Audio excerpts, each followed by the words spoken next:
Being immersed not just in the country but also the county that John Moriarty once lived was spiritual and inspirational.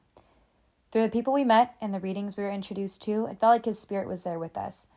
Some of the most transformative moments were accompanied by a man named Sean Hearn, who felt like our spiritual and emotional guide on our journey.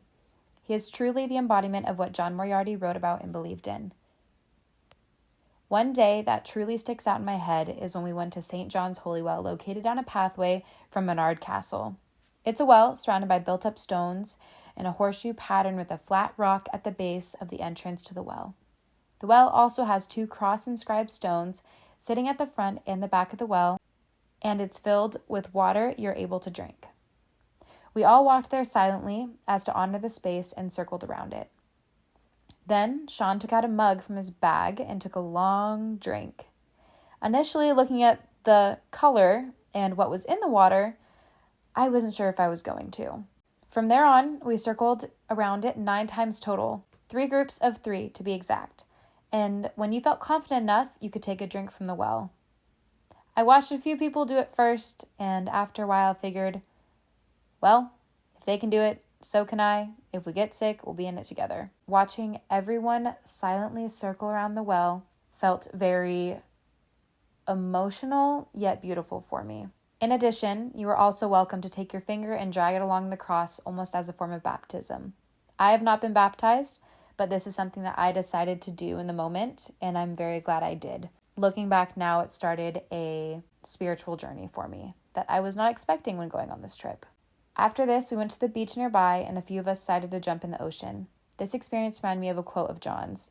If we keep our eyes open and our hearts clear, we can realize that life gives us adequate opportunities to experience both love and hope. This was a pristine moment for both love for the people and the world surrounding me, and hope for the future, as well as the water that I was submerged in. In that moment, everything felt clear. The ideas that had the most impact on me of John's are his connection to nature. And there's a story that I'm reminded of now anytime I see a bird. See, John had always had a strong relation with birds, and this shows in the story.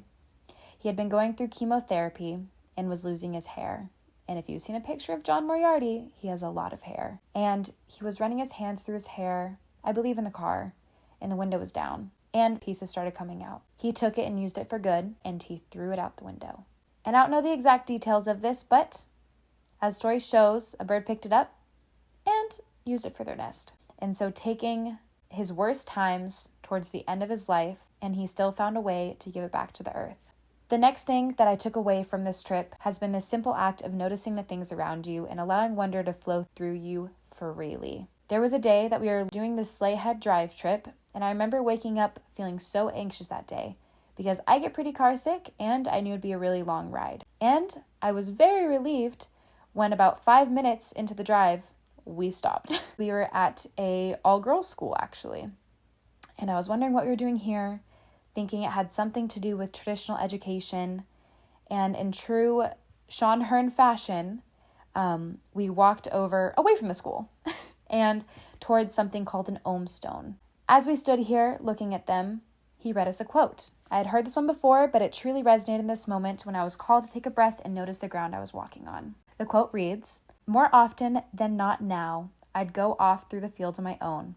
There were fields that I loved, fields with a sward of natural wild herbs. In the hill meadow, I saw hints of paradise.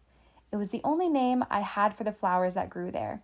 Primroses and cowslips in the dry parts of it, and in the more marshy parts, buttercups and orchids. And I wondered, how could something so yellow as a buttercup come up out of brown soil? How could something so purple as an orchid come up out of it? How could something as perfect as a cowslip come up out of it? Where did the color and perfection come from, and what else was down there? What else was I walking on?" Going on this trip and taking this course has thoroughly developed my understanding of holistic education. Previously, I'd primarily seen it as instructing the whole child as their mind, body, and spirit. But after this trip, I see too the importance of supporting the interests of the child and their connections to the people in the world around them. Through doing internal reflection, I was able to form deeper relationships and see the things around me with a clearer view. I now hope to be a guide for those I work with in this area, as the people I have met on this trip have done for me. Prior to this trip, I had a very narrow view of my experiences in holistic education in the United States. By being able to go to a place where people naturally embody stillness, slowness, and connections with others, I feel like I've grown in a multitude of ways. I've come back a more mindful person. I've noticed that I take the time to pause and ponder nature much more than I used to. This has come from inspiration from John Moriarty's work, of course, but more so through examples as I saw Sean Hearn do so many times on this trip. The second thing I've noticed is that I'm more willing to talk to strangers. I've always been an extrovert, but being in another country put me to the test when it came to sparking up conversations with locals. Looking back, this is something I wish I would have done more, so now I make sure to not make that same mistake twice.